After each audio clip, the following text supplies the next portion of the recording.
লেখিকা শম্পা শম্পী চক্রবর্তীর ৫১বর্তী। এটি কিন্তু শুধু প্রথম পর্ব নয়, সমস্ত পর্বকে একসাথে করে একটি গল্পে রূপান্তরিত করা হয়েছে। তাহলে শুরু করা যাক আজকের গল্প। রামু, এই রামু, উঠোনটা এখনো ঝাঁটা দিলি না? বেলা ৮টা বাজতে চলল। এখনই বড় মেজো সেজো সব বাবুরা বের হবে অফিসে। বাসি উঠোন পেরিয়ে অফিসে বের হলে অমঙ্গল হবে যে। চক্রবর্তী বাড়ির মেজগিন্নি পরমা, বয়স ৪০-এর মতো হবে। রোজ এমনি চিৎকার চেঁচামেচি করে সারা পাড়াকে জানিয়ে উঠোন পরিষ্কারের জন্য রামুকে নানাভাবে হেনস্থা করে। বছর ২০ রামুও হয়েছে তেমনি বেয়াদব। মেজগিন্নির কথাগুলি এক কান দিয়ে ঢুকিয়ে অপর কান দিয়ে বার করে বরং চক্রবর্তী বাড়ির পেছনের ভাঙা পাঁচিলটাতে হেলান দিয়ে একটি বিড়ি ধরিয়ে তাতে দীর্ঘ সুখ টান দিয়ে আপন মনে বিড়বিড় করে ওঠে, এই এক মহিলা মাইরি, কোনো সময় চিৎকার ছাড়া কথা বলে না। কর, তুই যত পারিস চিৎকার কর, আমি যখন মনে করব তখন ঝাঁটা দেব। সব সময় কাজ কাজ আর কাজ। বাড়ির পেছনের শিউলি গাছ থেকে সেই মুহূর্তে শিউলি ফুল তুলছিল, বা বললে ভালো হবে, মাটিতে পড়ে থাকা শিউলি ফুল কুড়িয়ে একটি সাজিতে ভরছিল রাই। আচমকা রামুকে ওইখানে দেখে বেশ উচ্চস্বরে বলে উঠল, কাকিমণি, দেখে যাও, রামু দাদা এখানে দাঁড়িয়ে কেমন বিড়ি ফুঁকছে। তুমি যে ডেকে যাচ্ছ, কানে নিচ্ছে না। দেখো রাই দিদি, দিনে একবার কি দুবার বিড়ি খাই, তার জন্য তুমি আমাকে এভাবে বলতে পারো না। তাছাড়া কোন কাজটা আমি ফাঁকি দিই গো? রোজ মেজমার হয়েছে উঠোন ঝাঁটা দাও। অত বড় উঠোন ঝাঁটা দিতে গিয়ে আমার হাত কনিয়ে যায়, সেটা তোমরা কেউ কি বোঝো? হেসে লুটোপুটি খায় ১৬ বছরের তরুণী রাই। বলে ওঠে, সত্যি রামু দাদা, তুই ভয় পাস বটে মেজো কাকিমণিকে। থমকালো রাই। দীর্ঘ ৩০ বছর আগের এক টুকরো স্মৃতি মনে পড়ে গেল হঠাৎ করেই এই রায় ভাঙার প্রায় ৩০০ বছর আগের পুরনো চক্রবর্তী বাড়ির পেছনের দিকের শিউলি গাছটার সামনে এসে দাঁড়াতে। কত শত স্মৃতি ছড়িয়ে ছিটিয়ে আছে এই বাড়ির উঠোন, দালান, বৈঠকখানা জুড়ে। এক এক করে চোখের সামনে ভেসে উঠতে থাকে ৫১বর্তী পরিবারের সেই সংসারটার মানচিত্র, যার কেন্দ্রে ছিল রাইয়ের মা, অর্থাৎ চক্রবর্তী বাড়ির বড় বউ মায়া। চলো রাই, বাড়ির ভেতরটা যাই। তোমাদের সেই উঠোন, সাবেকি আমলের ঘরগুলো একবার দেখি। সৌরভের কণ্ঠস্বরে সম্বিত ফিরে পেল রাই। নিচু কণ্ঠস্বরে বলে উঠল, চলো তবে।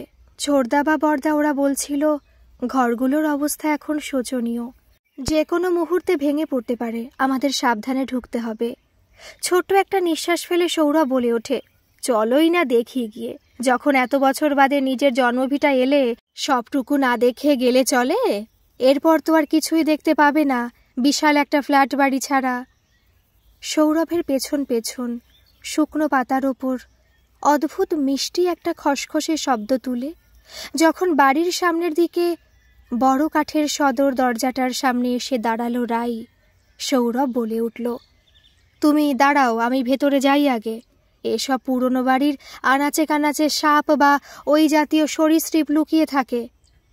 রাই দাঁড়ালো।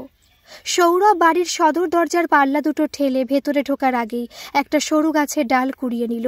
যদি আচমকা আক্রমণ করে তখন সামান্যতম প্রোটেকশন নিতে পারবে এই ভেবে। এসো রাই, কোথাও কিছু দেখছি না, কেবল বুনো গাছপালাতে ভর্তি। উঠোনটা নামেই উঠোন, মনে হচ্ছে যেন বাগান। চক্রবর্তী বাড়ির উঠোন। এত বছর বাদে আচমকা উঠোনটাতে পা দিতেই বিশাল চারচৌকো উঠোনটা যেন কেঁদে উঠল। মনে পড়ে গেল রাঙাদি, শেষদি, মনাদি, তিতলি, পাপান আর সে রাই। কত যে কুমিরডাঙ্গা খেলার কথা। আজ স্মৃতির অতলে তলিয়ে যেতে হয় টুকরো টুকরো ঘটনার জল ছবিতে। ওই যে যখন ছোট কাকু বিয়ে করে আনলো ছোট কাকিমণিকে, মাসটা ফাল্গুন হবে, এই উঠোনেই রাখা হয়েছিল মস্ত বড় একটা শিল। তার ওপর দাঁড়াতে বলা হয়েছিল কাকিমণিকে। একটা পাথরের তৈরি বড় আকারের পাত্রে দুধের মধ্যে আলতা মিশিয়ে কাকিমণিকে বলা হয়েছিল ওর ভেতরে বাপা আগে রাখতে, তারপর ডান পা রেখে আস্তে আস্তে লাল পেরে বিছানো শাড়িটার ওপর দিয়ে হেঁটে আসতে। কাকিমণি ভুল করে ডান পা পাথরের পাত্রে রাখলে রে রে করে ছুটে এসেছিল ছোট পিসি ঠাকুমা। বলে উঠেছিল, এত বড় ধাড়ি মেয়ে, এটাও জানো না দুধে আলতাতে প্রথমে বা পা দিতে হয়? অবশ্য তোমাদের নিচু জাতের ঘরে এসব মনে হয় রীতি রেওয়াজ নেই। বলা যায় ছোট কাকাই প্রথম এই চক্রবর্তী বাড়ির পুরনো প্রথা ভেঙে সকলের সম্পূর্ণ অমতে গিয়ে নিজের পছন্দ মতো মেয়ে বিয়ে করেছিল জাতের বিচার না করে। তাতে মা, ঠাকুমা, মেজ, সেজ কাকিমণিরা তো বটেই, আশেপাশে সব আত্মীয় স্বজনেরাই ক্রুদ্ধ হয়েছিল। চক্রবর্তী বাড়িতে বিশ্বাস বাড়ির মেয়ে ঢুকবে? ছি ছি, এও মানতে হবে? কি হলো রাই, এসো, চলো ওই ঘরগুলো একবার ঘুরে ঘুরে দেখি। রাই সৌরভের পদাঙ্ক অনুসরণ করল। রান্নাঘর সমেত পরপর 9টি ঘর, যেগুলির কোনোটারই দরজা নেই বা জানলা কিছুই নেই, হয়তো চোরে খুলে নিয়ে পালিয়ে গেছে। সেই সবকটি ঘর এক এক করে ঘুরে ঘুরে দেখতে গিয়ে একটি ঘরের সামনে এসে আপনা থেকেই রাইয়ের গতিপথ শ্লথ হলো। ঘরটা যে একসময় বড় আপন ছিল ছোট বোন শিউলির জন্য। একটা বুক চেরা দীর্ঘশ্বাস বেরিয়ে এলো ছোট বোনটার উদ্দেশ্যে। শিউলি আর তার মধ্যে বয়সের তফাৎ কত? মাত্র কয়েক সেকেন্ড। তারা যমজ। সে যেমন শান্ত, শিউলি তেমনি দুরন্ত। সারাদিন বাড়িটাকে হৈ হৈ করে মাতিয়ে রাখত। সবার চোখের মনে শিউলি ছিল না, বরং সকলের বিরক্তির কারণ। আসলে সে যেমন ফর্সা, শিউলি তেমনি কালো। ঠাকুমা ডাকত পেতনি বলে। মেজ, সেজ, ছোট কাকিমারা সকলেই মাকে বলতো, দিদি তোমার যখন পেটে দুটিতে আসে, একজন মনে হয় পূর্ণিমাতে, অপরজন অমাবস্যাতে আসে। দুজনে তারপর সলা পরামর্শ করে একসাথে পৃথিবীর আলো দেখে, নইলে এমন ফর্সার সাথে এমন কালো বের হয়। মাঝে মনে মনে এই কথাগুলি শুনে কষ্ট পেত না তা নয়, খুব পেত। আর তার রাগটা গিয়ে পড়তো শিউলির ওপর। হাসি খুশি মেয়েটাকে অকারণে 2-4 ঘা পিঠে বসিয়ে দিয়ে মা বলতো, কালো পেতনি, আমার পেটেতেই তোকে আসতে হলো, মরতে পারিস না হারামজাদি। তাতে অবশ্য শিউলির কোনো ভ্রুক্ষেপ ছিল না। এমন গালিগালাজ মায়ের কাছে রোজ সে খেত। রোজ মার খেয়ে এক ছুটে দৌড়ে যেত ঠাকুমার ঘরে। ঠাকুমা যে আর সকল নাতি নাতনির থেকে ওই পেতনিটাকেই বড্ড ভালোবাসে। রাই, দেখো দেখো, ঘরের দক্ষিণ কোণে বোধহয় হবে ওটা একটা টিনের বাক্স। জং ধরে গেলে অক্ষত। মনে হয় চোর ওটা দেখতে পায়নি, বা দেখতে পেলেও আমাদের জন্য স্মৃতিস্বরূপ ওটা রেখে গেছে।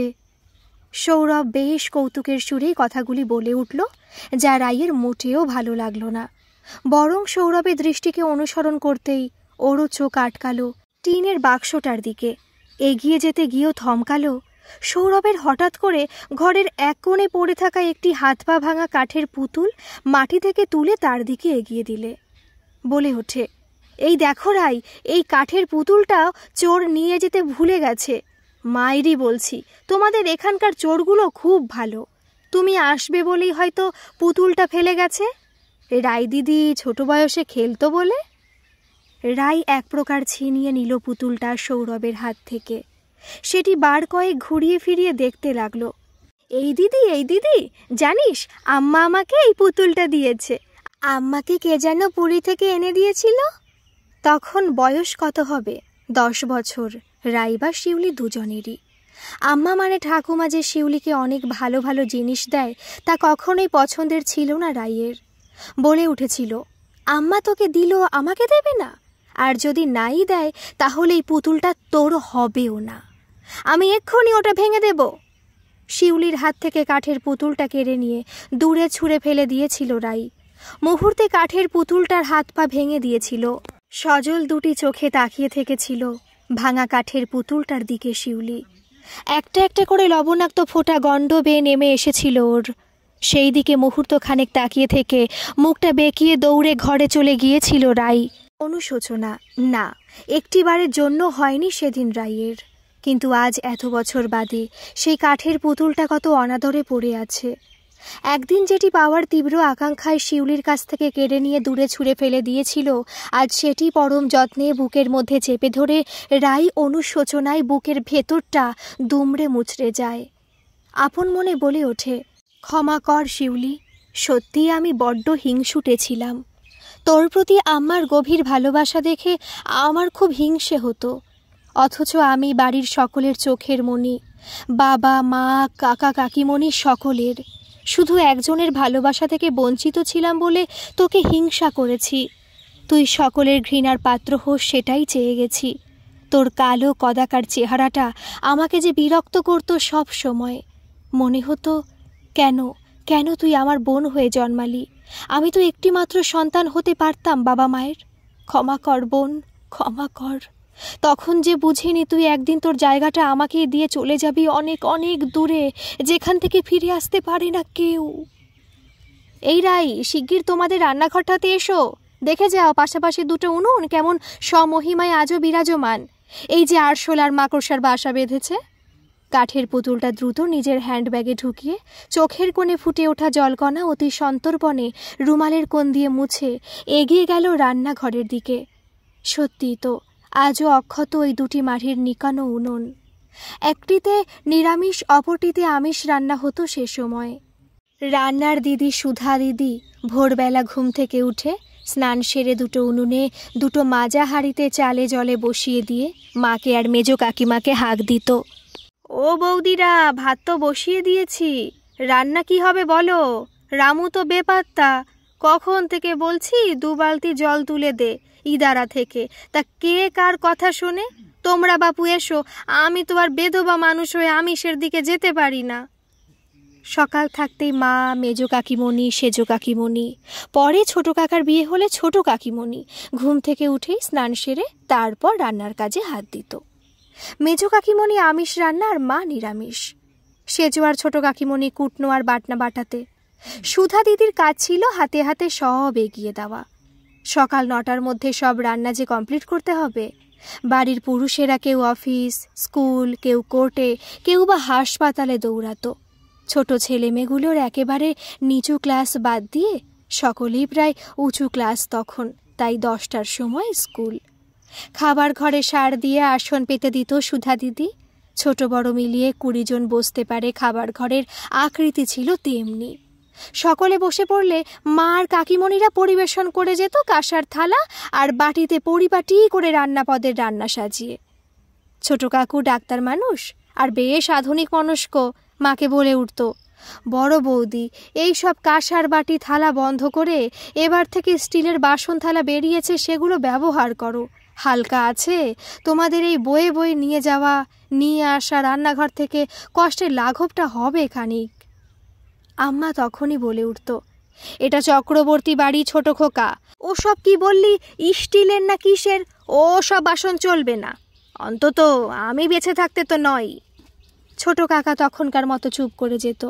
আম্মার মুখের উপর কথা বলার সাহস একমাত্র শিউলি ছাড়া আর কারো তখন ছিল না। খাবার ঘরের পাশেই ছিল এক এক করে রাইদের নিজেদের ঘর ছাড়া মেজো, সেজো আর তারপর ছোট কাকাদের ঘর। তারপর যে ঘরটা ছিল সেটি আম্মার। আম্মার পাশে ছোট মতো ঘরটা ছিল বাড়ির কুলদেবতা মা মঙ্গল চণ্ডীর ঘর। বাড়ির ওপর তলায় মন্দির নির্মাণ করে সেখানেই মাকে প্রতিষ্ঠা করবেন, তা আম্মার খুব ইচ্ছে ছিল। কিন্তু সব ইচ্ছে তো মানুষের পূরণ হয় না। আম্মারও হয়নি। মন্দির আর তৈরি হয়নি, বরং ভেঙে চুরমার হয়ে গিয়েছিল 25 জন সদস্য নিয়ে 51বর্তী পরিবারটা। কুলদেবতা মঙ্গলচণ্ডী এখন মেজো কাকার বাগবাজারের নতুন বাড়িতে পূজিত হন। একদিন ভোরে, আন্দাজ ওই 6টা কি 7টা, আম্মা সাধারণত ভোরবেলায় উঠত। সেদিনও উঠেছিল। তারপর স্নান সেরে ঠাকুরকে তুলে তাকে পুরোহিত মশাই আসার আগে পরিষ্কার পরিচ্ছন্ন করে রাখত। ঠাকুরের পরিচর্যার ক্ষেত্রেও শিউলি ছাড়া আম্মা কারোকে বিশ্বাস করতে পারত না। শিউলির ক্ষেত্রে তার 7 খুন মাপ। শিউলি যদি বাসি জামা কাপড়েও ঠাকুর ঘরে ঢুকেছে তাতেও আম্মার কোনো নিষেধ ছিল না। আর এই ব্যাপারটি রাই সহ আরও ভাই বোনেদের সাথে কাকিমণিদেরও রাগের কারণ ছিল।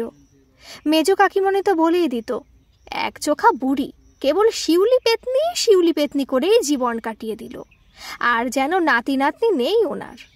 মা অবশ্য এই ব্যাপারটাতে মনে মনে হয়তো খুশি অনুভব করত, কারণ তার কাছে যেন মনে হতো এই জগৎ সংসারে বৃদ্ধা মানুষটি তো আছেন যে তার কালো কুৎসিত মেয়েটাকে অন্তর থেকে ভালোবাসেন।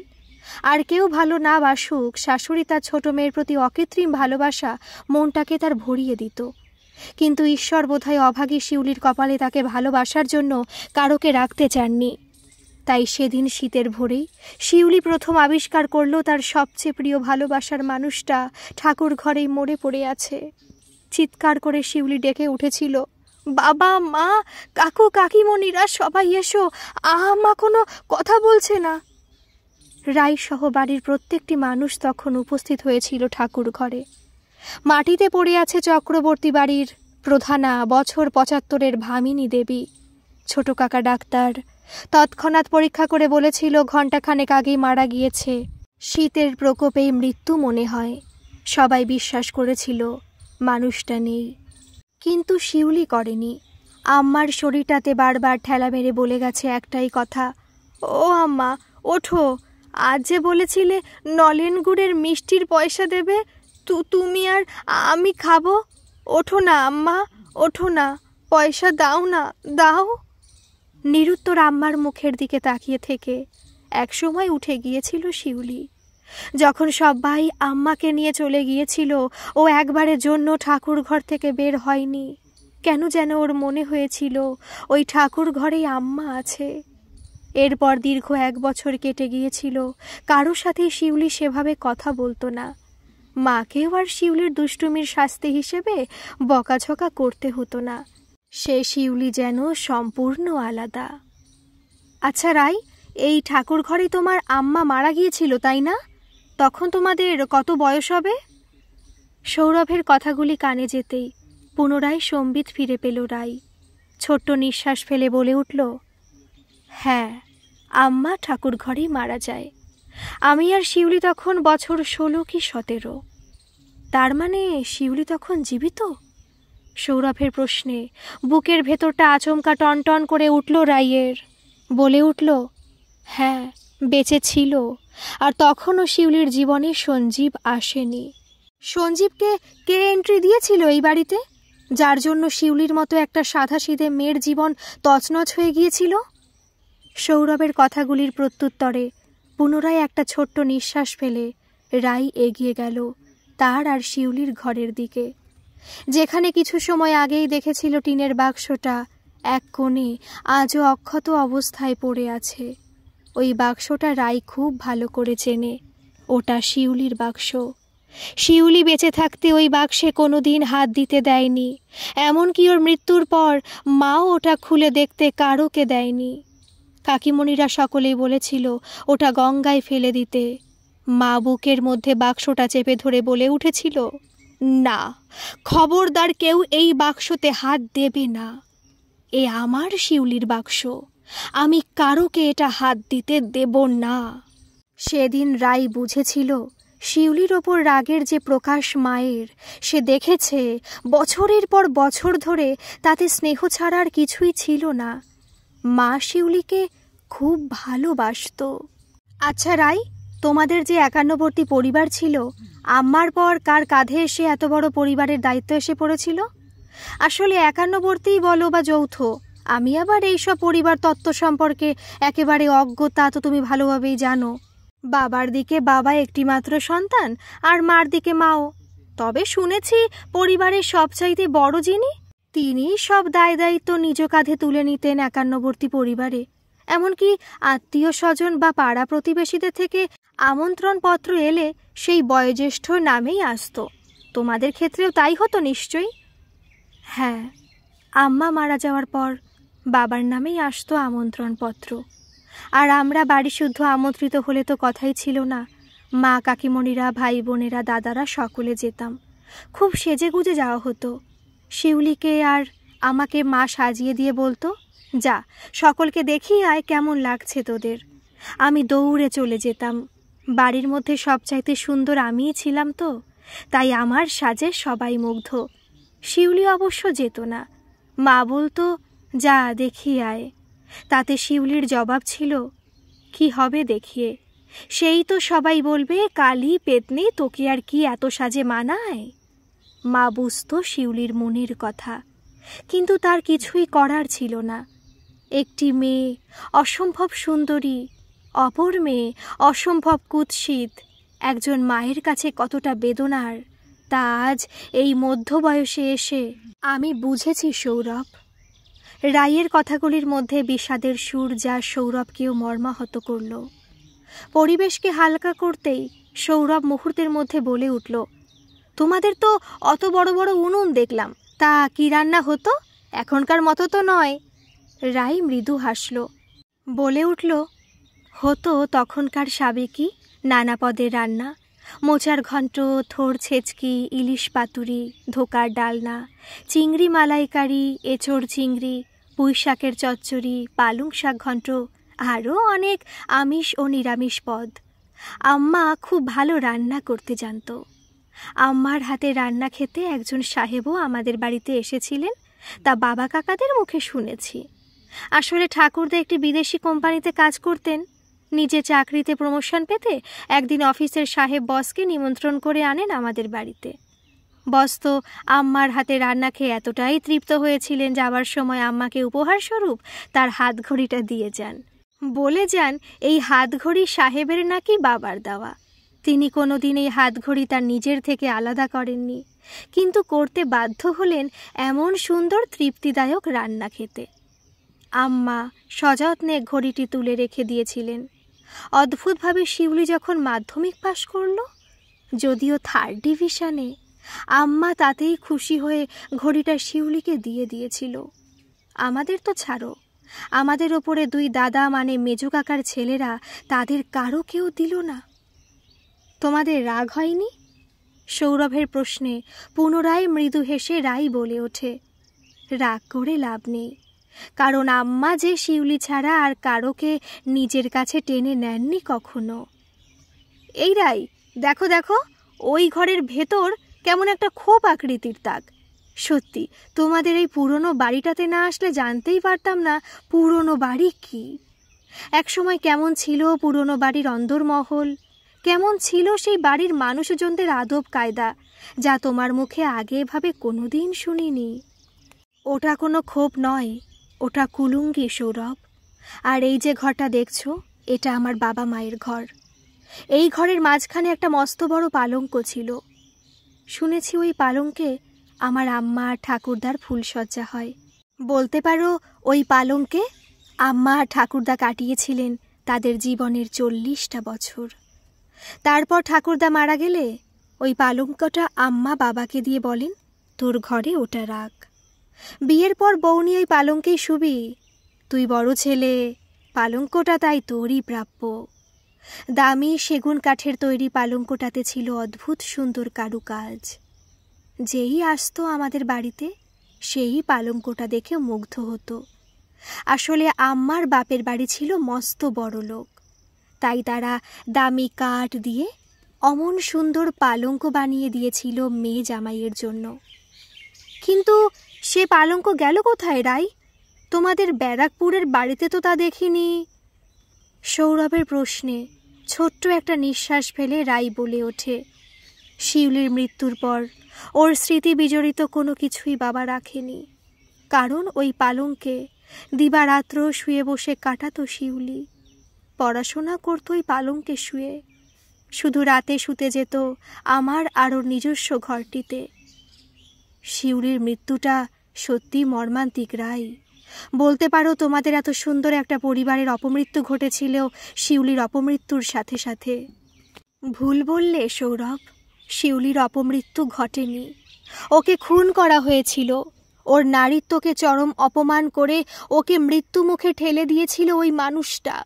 একটা মেয়েকে ভালোবাসায় ভুলিয়ে তার শরীরটা ভোগ করে তারপর তাকে ফেলে রেখে বিদেশে চলে যাওয়া এ কোন মনুষ্যত্বের কাজ ছিল সঞ্জীবের? শিউলি তো বেহায়া ছিল না, হ্যাঁ বলতে পারো ভালোবাসার কাঙাল ছিল। তাই তাকে ভালোবাসার অভিনয় ভুলিয়ে চক্রবর্তী বাড়ির মুখে চুনকালি লেপে দিয়ে বিদেশ চলে গেল সঞ্জীব।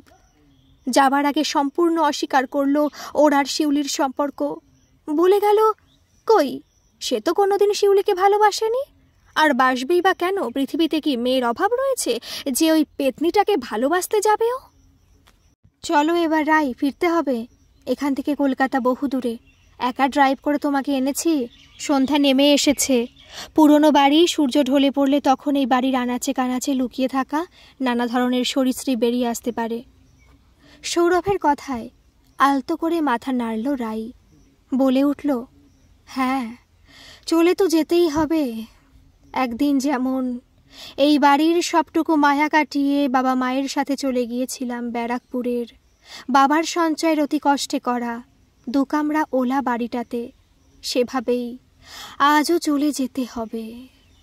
সেদিন মা এই বাড়িতে থাকতে পারেনি। শিউলির স্মৃতি পাগলের ন্যায় তাড়া করে বেড়াতো মাকে। মা তখন বদ্ধ উন্মাদ। যাকে দেখতো তার কাছেই ছুটে গিয়ে জিজ্ঞেস করত, এই শিউলি এলি নাকি? আয় মা, তোকে সাজিয়ে দি। তোর আমার বিয়ের লাল বেনারসিটা বেশি পছন্দের তো, আমি ওটা তোকেই পরিয়ে দেব। রাইকে বলবি না, ও বড্ড হিংসুটে, তোর থেকে কেড়ে নেবে। মায়ের এমন অদ্ভুত আচরণ বাড়ির সকলকে বিরক্ত করত সে সময়। যে মানুষটা তার বিয়ের পর থেকে এই পরিবারের মুখে অন্ন জুগিয়ে গেছে হাসি মুখে, সেই সকলের চোখে পাগলি হয়ে গেল এক ঘটনার পর। কারো কাছে সে বড় বৌদি পাগল, কারো কাছে জেঠিমণি পাগল, আবার কারো কাছে বড় যা পাগল। মেজ সেজ কাকারা ছোট কাকাকে তো একদিন বৈঠকখানা করে ডেকে বলেই বসল, বড় বৌদির জন্য মেন্টাল হসপিটালের ডাক্তারের ব্যবস্থা কর। কেউ বাড়িতে আসা যাওয়া করতে পারে না, শুধু পাগলামো। আচ্ছা, শিউলিকে কি আমরা মেরেছি নাকি আমরা বাঁচতামও ভালো? ও তো সুইসাইড করলো। কি করে সঞ্জীবের মতো একটা ব্রিলিয়ান্ট ভালো ছেলের নামে দোষ চাপিয়ে দিয়ে।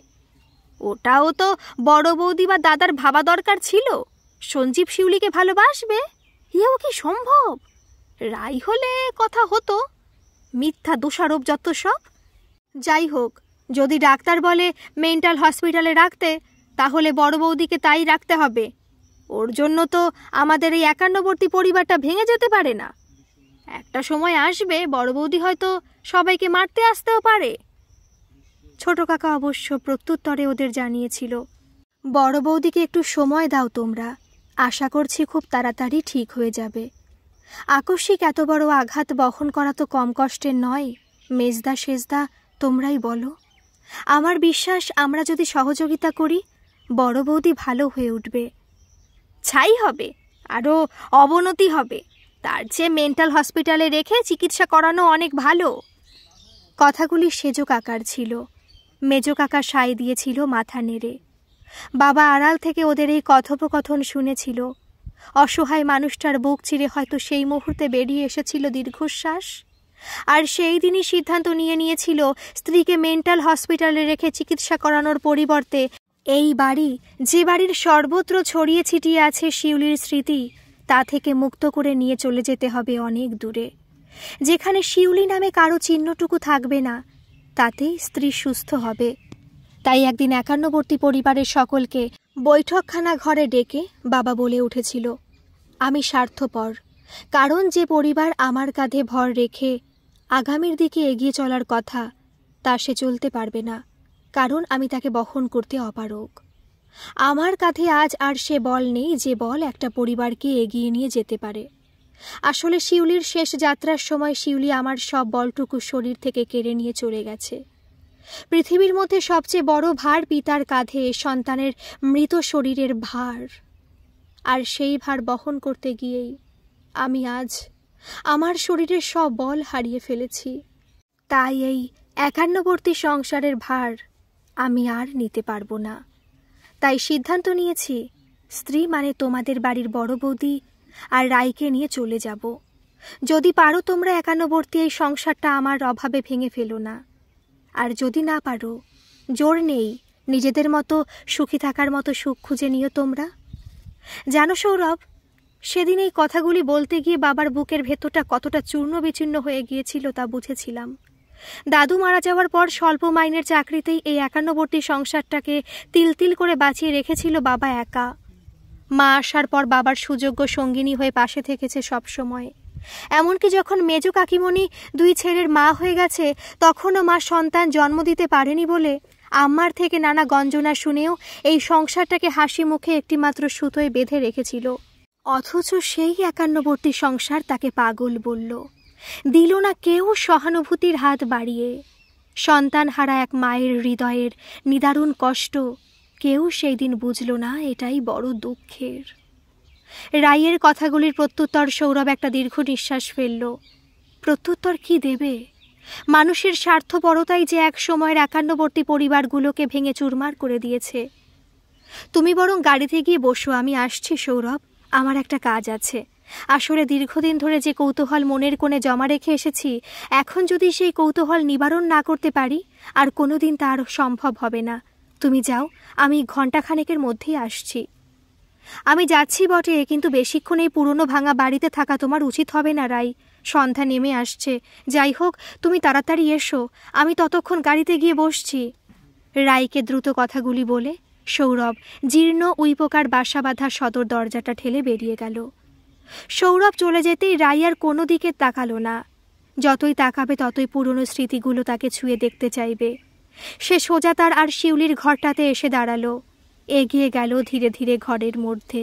মাকড়সার জাল আর পুরো ধুলো রাস্তারণে সমগ্র ঘরটা তখন কোনো ভৌতিক গল্পের প্রেক্ষাপটে আঁকা ঘরগুলির মতো লাগছে। ক্ষণিকের জন্য কড়িকাঠের দিকে তাকালো রাই। মুহূর্তে বুকের ভেতরটা গুমড়ে উঠল। এই কড়িকাঠের থেকেই সেদিন রাতে দেখা গিয়েছিল শিউলির ঝুলন্ত দেহ। থরথর করে কেঁপে উঠল সর্বশরীর রাইয়ের। আপনা থেকে বেরিয়ে এসেছিল কথাগুলি, শিউলি কেন এমন করলি বোন? দুটো চোখে অবিশ্রান্ত ধারা। রুমালের প্রান্ত দিয়ে তা মুছে আরও একটু এগিয়ে গেল রাই। ঘরের দক্ষিণ কোণে রাখা টিনের বাক্সটা যা আজও দেখে অক্ষত মনে হচ্ছে, ওটাতেই যে সব উত্তর আছে আজও মনে হয় তার। মা কোনো দিন কারোকে ওই বাক্স হাত দিতে দেয়নি। কি এমন ছিল শিউলির ওই বাক্সে যা মা কারোকে খুলে দেখতে দেয়নি? ব্যারাকপুরের বাড়িতে চলে যাওয়ার সময় অনেক ভুলিয়ে ভালিয়ে মাকে ওই বাক্স থেকে বিচ্ছিন্ন করেছিল বাবা নিজেই। কারণ বাবা জানত ওই শিউলির ওই বাক্স সাথে থাকলে মা শিউলির থেকে নিজেকে কোনো দিন বার করতে পারবে না। বাক্সটা একসময় কী রঙের ছিল তা আজ আর মনে নেই রাইয়ের। আর এখন তো জং ধরে তার ওপর ধুলোর আস্তরণ, সব মিলিয়ে কদাকার চেহারা নিয়েছে বাক্সটা। ঘরের এদিক ওদিক তাকিয়েও বাক্সটি মোছার মতো কোনো কিছু না পেয়ে নিজের দামি শাড়ির আঁচল দিয়েই ভালো করে সেটি মুছে ফেলল রাই। তারপর সেটি ছোট্ট 4 চৌকো আকারের টেবিলটার ওপর থেকে তুলে নিয়ে ঘর ছেড়ে বেরিয়ে যাওয়ার জন্য দ্রুত পা বাড়াতে গেলে প্রচণ্ড একটা ধাক্কা। ছিটকে পড়ল বাক্সটা সমেত রাই। সন্ধে নেমে এসেছে। চাপচাপ অন্ধকার ক্রমশ ঘনীভূত হচ্ছে ঘরটা জুড়ে। কে যেন তার কাঁধে আলতো করে হাত ঠেকালো। কি হিমশীতল স্পর্শ! গলার ভেতরটা কাঠ হয়ে আসছে। জল, একটু জলের খুব প্রয়োজন। অতি কষ্টে শরীরের সমস্ত শক্তি দিয়ে রাই বলে উঠল, কে কে? দিদি, আমি শিউলি। আমি যে বাঁচতে চেয়েছিলাম দিদি, আমি যে বাঁচতে চেয়েছিলাম। আমি কুৎসিত, তা বলে কি বাঁচার কোনো অধিকার আমার ছিল না? আজও যে আমি বাঁচতে চাই দিদি। থরথর করে কাঁপতে লাগলো রাই। তার কণ্ঠ রোধ হয়ে আসছে। শিউলি, শিউলি এসেছে? না না, তা কেমন করে হয়? শিউলি তো... সৌরভ, সৌরভ! চিৎকার করে উঠল রাই। সৌরভ, তুমি কোথায়? সৌরভ! না, তারপর আর কিছু মনে নেই রাইয়ের। জ্ঞান হারিয়ে ফেলে। যখন জ্ঞান ফিরেছিল তখন সে তার কলকাতার বাড়িতে তার আর সৌরভের নিজস্ব বিছানায় মেয়ে তৃণা আর তোরসা মাথার শিয়রে দাঁড়িয়ে থেকেছিল অনেকক্ষণ। কিছু সময় আগে সৌরভ ওদের চলে যেতে বলাতে ওরা নিজ ঘরে চলে যায় বিশ্রাম নিতে। রাত বেশ গভীর। এদিক ওদিক তাকালো রাই। বলে উঠল, শিউলি, আমি শিউলিকে অনুভব করেছি, ওর কণ্ঠস্বর শুনেছি। সৌরভ, তুমি কোথায়? বিশ্বাস করো, শিউলিকে আমি অনুভব করেছি। ও আমার সাথে কথা বলতে চেয়েছিল। মেয়েরা নিজ ঘরে চলে যেতে সৌরভ রাইয়ের মাথার শিয়রে বসে এতটা সময় ধরে রাইয়ের জ্ঞান আসার অপেক্ষায় ছিল। জ্ঞান ফিরতে আলতো করে কপালে হাত বুলিয়ে দিতে দিতে বলে ওঠে, ওটা তোমার ভ্রম রাই, শিউলি মৃত। তাকে কেমন করে তুমি অনুভব করবে? আর কণ্ঠস্বর, তা কখনো সম্ভব? তোমরা ব্যারাকপুরে চলে যাওয়ার পরও ওই বাড়িতে তোমার কাকাদের পরিবার বছর খানেক ছিল, তাহলে তারাও তো উপলব্ধি করতো কোনো না কোনো সময়। আসলে আজ সারাদিন ওই বাড়িতে তুমি শিউলিকেই খুঁজে গেছো, আর তার থেকেই তোমার মনের মধ্যে শিউলির প্রবেশ ঘটেছে প্রবলভাবে, আর তাতেই ওকে অনুভব করেছ। ওর কণ্ঠস্বর শুনেছ বলে মনে হচ্ছে। না না সৌরভ, মিথ্যে নয়, শিউলি আছে, ওই বাড়ির ওই ঘরটাতেই আছে। ও যে আজও কেঁদে চলেছে দুঃসহ অপমানের জ্বালা বয়ে নিয়ে। ও যে মরতে চায়নি, ওর মৃত্যুর জন্য যে আমরা সকলেই দায়ী সৌরভ। কেউ ওকে আমরা বিশ্বাস করিনি। সঞ্জীবদা যে অন্যায় করেছিল ওর ওপর, তার প্রকৃত শাস্তি পাওয়ার কথা ছিল সঞ্জীবদার, অথচ সেই শাস্তি পেল শিউলি। কারণ আমরা সঞ্জীবদাকে বিশ্বাস করেছি, শিউলিকে নয়। মানে, তুমি আমাকে বলতে পারো রাই, শিউলি কেন সুইসাইড করেছিল, বা তোমার মতে যা খুন? যদি তোমার কোনো অসুবিধা না থাকে। সৌরভের কথাগুলির প্রত্যুত্তরে রাই একটা ছোট্ট নিঃশ্বাস ফেলল, বলে উঠল, বলবো সৌরভ, বলবো। কারণ আজ না বললে আমরা যে সকলেই কোনো না কোনোভাবে শিউলির মৃত্যুর জন্য দায়ী, তা কখনো বলা যাবে না। মেয়েটা যে সত্যি বাঁচতে চেয়েছিল, আমরাই ওকে নিজেদের একান্নবর্তী পরিবারে কলঙ্ক চাপা দিতে, মৃত্যুর পথ বেছে নিতে বাধ্য করেছিলাম। শুধু সঞ্জীব দা নয়, আমরা সকলেই খুনি, আর সেই খুনের দায় আর বহন করতে পারছি না। আজ তোমাকে সবটুকু বলে শান্তি পেতে চাই। শোনো তাহলে, আজ থেকে 30 বছর আগের বা তার থেকে একটু বেশি সময়ের ঘটনা। আমার মেজো কাকার ছেলে, আমাদের পরিবারের যে বড় দাদা অংশুমান, তারই বন্ধু ছিল সঞ্জীবদা। অসম্ভব সুন্দর দেখতে, তেমনি পড়াশোনায়। বলতে গেলে সঞ্জীবদা যে কোনো মেয়ের হৃদয় এক মুহূর্তে দখল করে নিতে পারত, এমনি সুদর্শন আর ব্যক্তিত্ব সম্পন্ন। আমি বা শিউলি দুজনেই তখন কলেজের প্রথম বর্ষ। মূলত আমার জন্যই সঞ্জীবদা আমাদের বাড়িতে আসতো, কারণ আমার তখন অঙ্কে অনার্স, আর আমাকে অঙ্ক বুঝিয়ে দিতে সপ্তাহে 2 দিন আসতো সঞ্জীবদা। তখন সঞ্জীবদা ইঞ্জিনিয়ারিং পড়ছে, শিউলি বাংলা অনার্স। তাই বলা যেতেই পারে শিউলির সাথে কোনোভাবে যোগাযোগ হওয়ার বা কোনো সম্পর্ক গড়ে ওঠার পথই ছিল না সঞ্জীবদার সাথে। কিন্তু তবুও কেমন করে সম্পর্ক গড়ে উঠেছিল তা আমার জানার বাইরে থেকে গিয়েছিল। যতটুকু আমরা শিউলির মুখে শুনেছিলাম ওদের সম্পর্ক বিষয়ে, তা অনেক পরে, যখন শিউলির জীবন তছনছ হয়ে গেছে, আরও মনে মনে এক প্রকার আত্মহত্যা করার সিদ্ধান্ত নিয়েই নিয়েছিল। আসলে সঞ্জীবদাকে মনে মনে ভালোবেসে ফেলেছিল শিউলি, কখন আর কিভাবে তা ওর জানা ছিল না। সঞ্জীবদা আমাকে পড়াতে আসলে শিউলি নানা ছুতোয় বৈঠকখানা ঘরে ঢুকে আসতো। যেখানে মা চা করে এনে দেওয়ার কথা, সেখানে শিউলি নিজে হাতে চা করে সঞ্জীবদাকে দিতে আসতো। নানা অছিলায় কথা বলার চেষ্টা করত। প্রথম দিকে মনে হতো আমার, সঞ্জীবদা শিউলিকে মোটেও পছন্দ করে না। নেহাত মেয়েটা কথা বলতে আসে তাই কথা বলে। কিন্তু ব্যাপারটা কিছুদিন বাদে থেকে উল্টো দেখলাম। সঞ্জীবদা আমাকে অঙ্ক শেখাতে যত না মনোনিবেশ দেখাতো, তার চাইতে ঢের বেশি শিউলির সাথে কথা বলতে ভালোবাসত। মনে মনে বেশ অবাক হতাম। সঞ্জীবদার মতো অত হ্যান্ডসাম, বুদ্ধিমান, সর্বোপরি ব্রিলিয়ান্ট ছেলে সামান্য শিউলির মতো অতি সাধারণ কালো পেতনির মতো দেখতে মেয়েটার সাথে কথা বলতে এত ভালোবাসে। আশ্চর্য! কথাটা মাকে একদিন বলতেই মা বলে উঠেছিল, কি বলছিস, সঞ্জীব শিউলিকে পছন্দ করে? ধ্যাত, তা কখনো হতে পারে?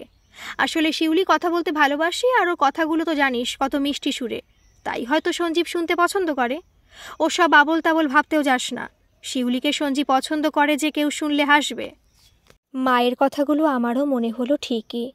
শিউলিকে সঞ্জীবদা ভালোবাসা তো দূর, নিজের কাছেই ঘেঁষতে দেবে না। আমি হলে না হয় কথা হতো, সঞ্জীবদার সাথে আমাকেই যে মানায়। কয়েকটা মাস কেটেও যায়। শিউলিকে আমি বা মা দুজনেই লক্ষ্য করতাম বেশ অন্যরকম। যে শিউলি সাজতে ভয় পেত, কেউ যদি ওকে পেতনি বলে, সেই মেয়ে মুখে পাউডার ঘষে, ভালো ভালো সালোয়ার কামিজ যা আমি একান্ত আমার জন্য কিনতাম, সেগুলো আলমারি থেকে বার করে তা আমাকে না জানিয়েই পরে নিয়ে চোখে কাজল, ঠোঁটে লিপস্টিক বলতে পারো, নিজেকে যতদূর সুন্দর করে কারো সামনে দাঁড়ানো যায় তেমনভাবেই সেজে কখনো কলেজে, কখনো বন্ধুর বাড়ির নাম করে বেরিয়ে যেত। সন্ধ্যা পেরিয়ে রাত হতো, মা বেশ চিন্তা করত। বাবাকে জানালে বাবা উদাসীন থাকত।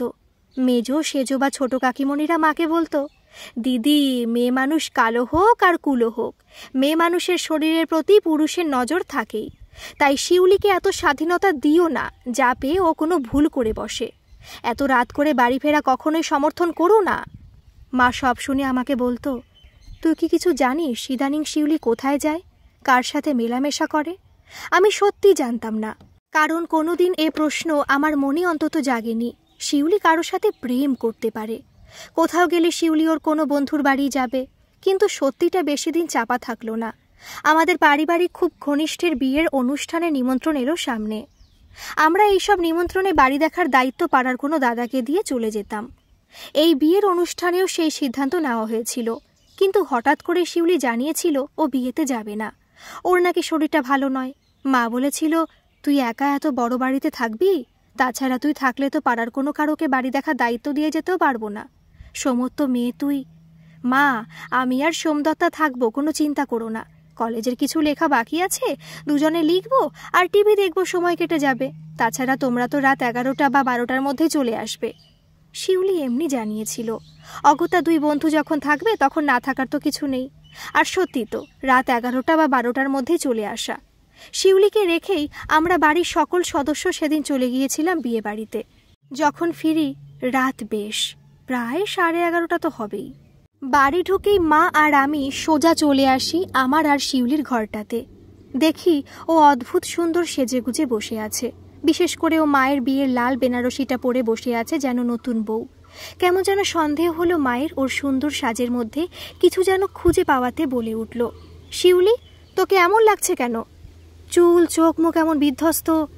কই না তো, আমি ঠিক আছি। এই তোমরা আসছিলে না বলে কি আর করবো, সাজছিলাম। আমার সাজতে খুব ভালো লাগে এখন। তুই এই শাড়িটা পরেছিস কেন? কে দেখতে আসবে তোকে যে এই শাড়িটা পরেছিস এত রাতে? সোমদত্তাই বা কোথায় গেল? ওর তো তোর সাথে থাকার কথা ছিল। ছিল তো, একটু আগেই চলে গেছে। বলল বাড়ি যাই, তোর বাড়ির সকলের ফেরার সময় হয়ে গেছে। মা যেন শিউলির কোনো কথায় বিশ্বাস করতে পারছিল না। আসলে শিউলির অদ্ভুত সাজটাই মাকে চিন্তিত করেছিল, কিন্তু কেন তা অনেক পরে বুঝেছিলাম। মাসখানেক বা তার বেশি সময়ের ঘটনা। সঞ্জীবদা একদিন এসে মাকে বা বাড়ির সকলকে ডেকে জানালো আর তার এই বঙ্গরাজ্যে থাকা হচ্ছে না। আগামী 2 দিনের মধ্যেই সে আমেরিকায় চলে যাচ্ছে। ওখানে একটি কোম্পানিতে বড় চাকরি পেয়েছে। শুনে আমার মা তো বটে, এই বাড়ির সকলেই খুশি।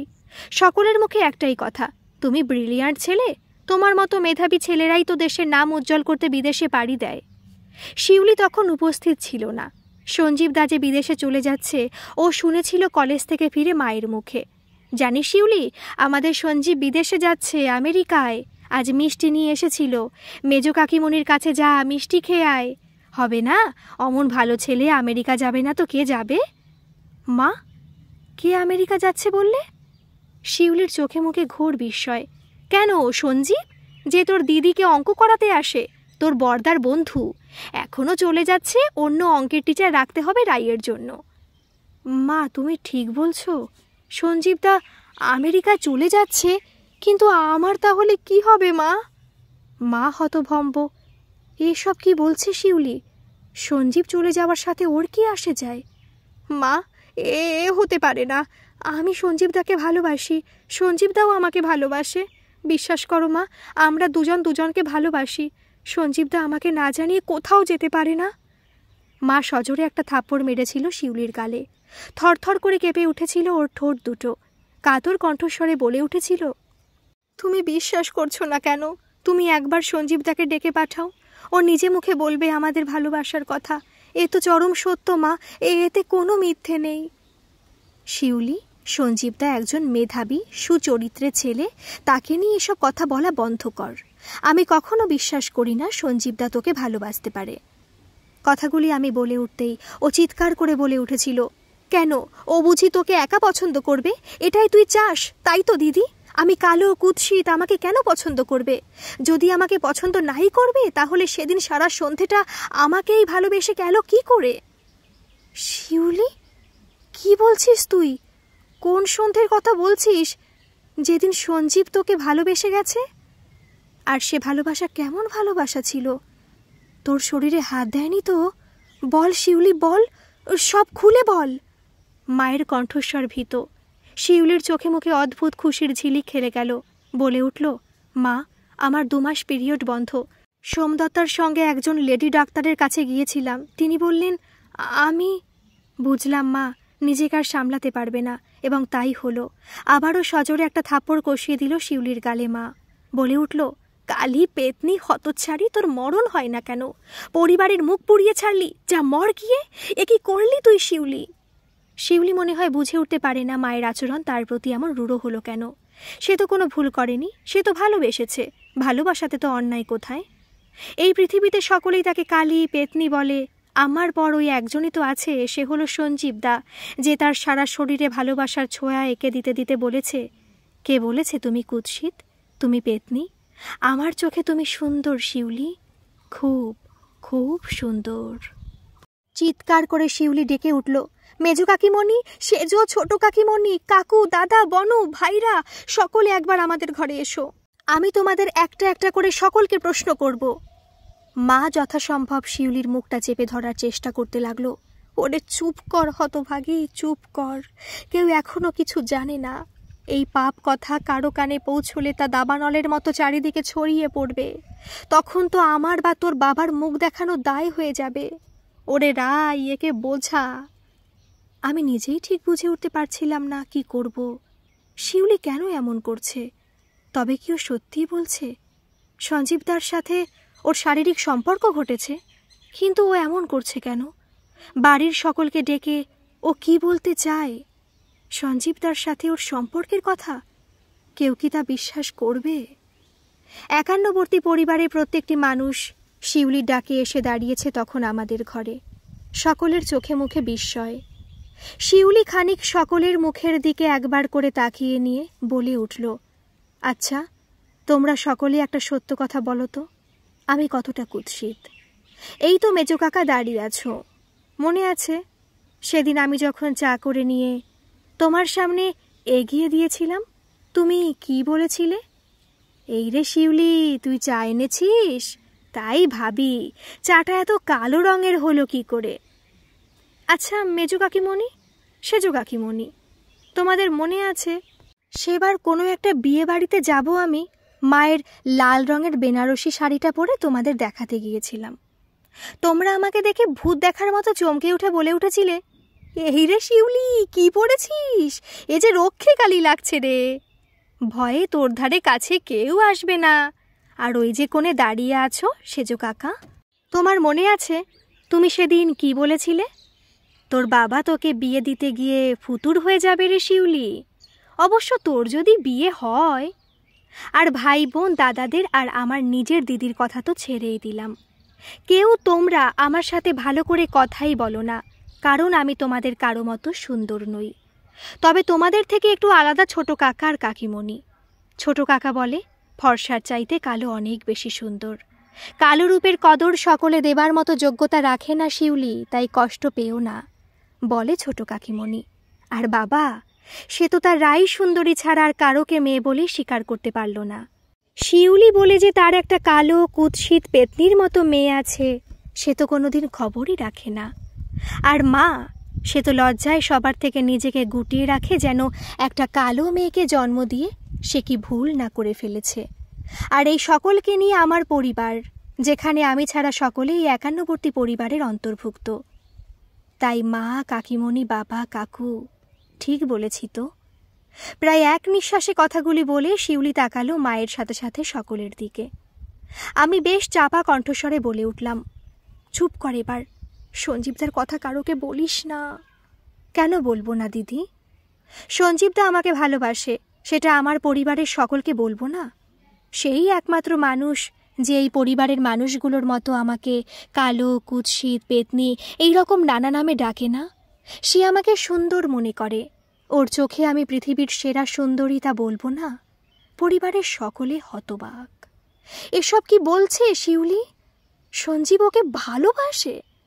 সকলেই একবার ওর মুখের দিকে তাকালো। ছোট কাকাই হঠাৎ বলে উঠল, তোকে সঞ্জীব ভালোবাসে আমাদের আগে বলিসনি তো? কিন্তু শুনলাম ও আমেরিকা চলে যাচ্ছে।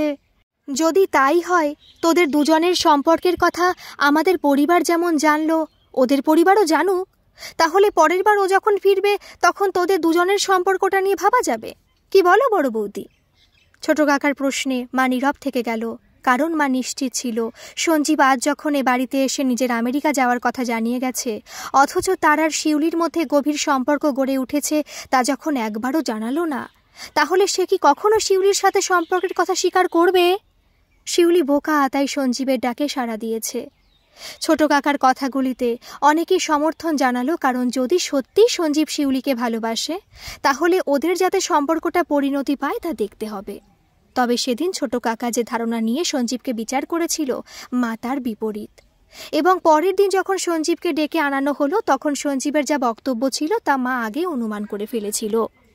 ফলস্বরূপ মায়ের বুকের ভেতরটা কেঁপে উঠেছিল শিউলির কি পরিণতি হতে পারে তা ভেবে। মা যে সঠিক ছিল তা তখনই বুঝেছিলাম যখন সঞ্জীবদা আমাদের বাড়িতে এসে কাকিমণিদের প্রশ্নে সরাসরি বলে উঠেছিল, হ্যাঁ আমি শিউলিকে ভালোবাসি। এ কথা আপনাদের মাথায় এলো কি করে? ওর সাথে কথা বলতে ভালো লাগে তাই বলে কথা বলি, তা বলে এই নয় যে ওকে ভালোবাসি। সত্যি কথা বলো সঞ্জীব, আমার শিউলিকে তুমি ভালোবাসো কি না? আমি সত্যিটা জানতে চাই। ওর সাথে তুমি... মা আর পরবর্তী কথাগুলি বলে উঠতে পারিনি, তার আগেই সঞ্জীবদা অদ্ভুত তাচ্ছিলের হাসি এসে বলে ওঠে, কাকিমা আমি রাইকে অঙ্ক করাতে আসি। আপনি যদি রাইয়ের কথা বলতেন, বলতাম হ্যাঁ আমি রাইকে পছন্দ করি, কিন্তু শিউলি কিছু মনে করবেন না, আপনার মেয়েও, তবুও বলছি ওর মতো কুৎসিত কদাকার কালো মেয়েকে আমি ভালোবাসবো? অসম্ভব। মিথ্যা অভিযোগ আনছেন আপনি আমার ওপর।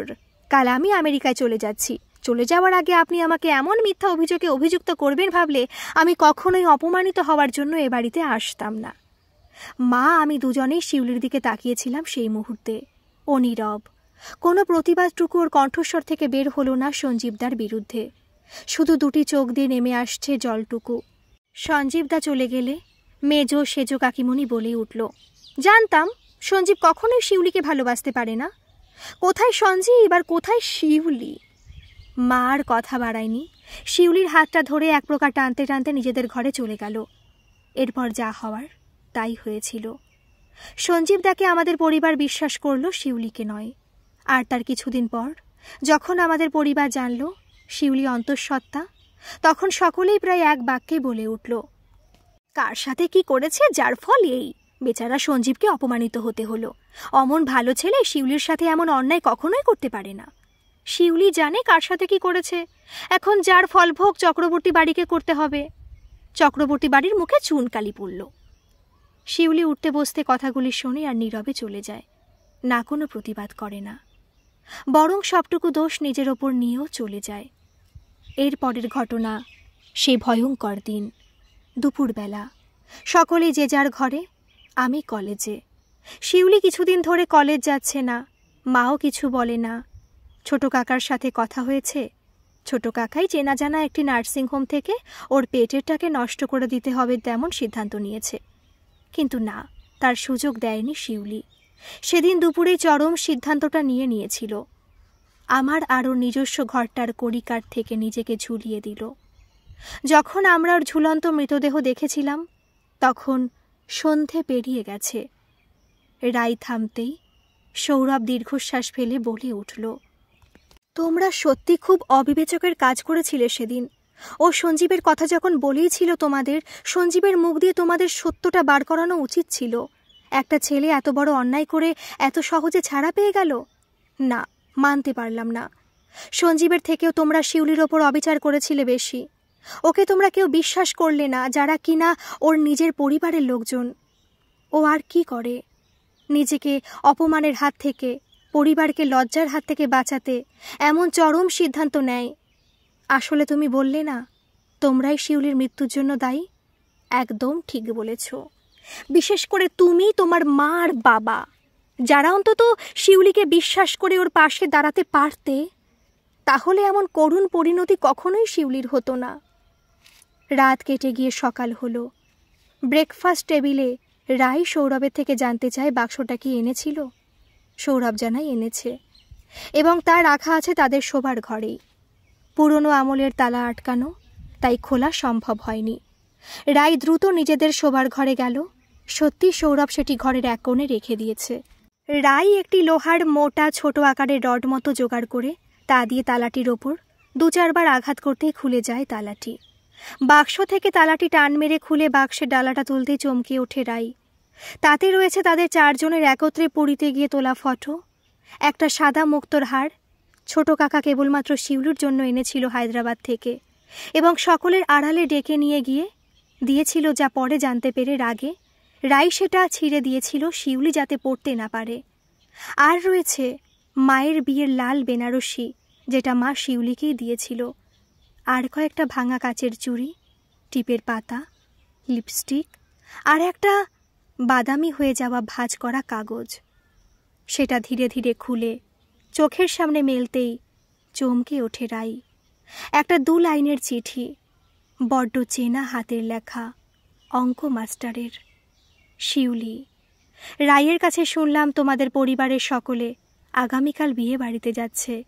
তুমি কিন্তু যেও না, কোনো অজুহাতে থেকে যেও। আমি আসব শুধু তোমার কাছে, তোমার সঞ্জীবদা। মোবাইল ফোনটা হঠাৎ বেজে উঠতেই বাক্সের ডালাটা বন্ধ করে রাই দেখল বড় দাদার ফোন। হ্যালো রাই, তুই গ্রামের বাড়ি ঘুরে এলি, তা কি বুঝলি? ওখানে ফ্ল্যাট করলে ভালো হবে তো? গ্রাম হলেও এখন অনেক ফ্ল্যাট হচ্ছে ওখানে, কি বলিস তুই? বড়দা, সঞ্জীবদা মানে তোমার সেই বন্ধু এখন কোথায় আছেন বলতে পারো? সঞ্জীবদা মানে শিউলিকে নিয়ে? তা হঠাৎ তার খোঁজ করছিস? বলো না বড়দা। ওহো, সঞ্জীব সে তো আর বেঁচে নেই রে। দীর্ঘদিন ক্যান্সারে ভুগে গত বছর মারা গিয়েছে। স্ত্রী আছে, ছেলেপুলেও হয়নি। বেচারা, হতভাগ্য জীবন। অমন ব্রিলিয়ান্ট ছেলে জীবনটা বড় খারাপভাবে কাটল। ও আচ্ছা। একটা স্বস্তির নিঃশ্বাস ফেলে রাই পুনরায় বলে ওঠে, বড়দাদা, গ্রামের বাড়ি ভেঙে ওখানে ফ্ল্যাট বাড়ি হবে না। আমি ওই বাড়িটা পুরোপুরি কিনে নেব তোমাদের সকলের থেকে। আমি ওই বাড়ি ধ্বংস দেখতে পারবো না। কিন্তু রাই, তা কি তোর পক্ষে সম্ভব হবে? কোনো কিন্তু নয়, ওই বাড়ি থাকবে বড়দা। আমি ওটাকে আগের মতো সুন্দর করে গড়ে দেব। দেখো, নাম রাখব 51বর্তী, কেয়ার অফ শিউলি চক্রবর্তী। গল্পটি যদি ভালো লাগে তাহলে প্লিজ একটা সাবস্ক্রাইব করে আমার পাশে থাকবেন, আর কেমন লাগলো একটা কমেন্ট করে কিন্তু অবশ্যই জানাবেন। ধন্যবাদ।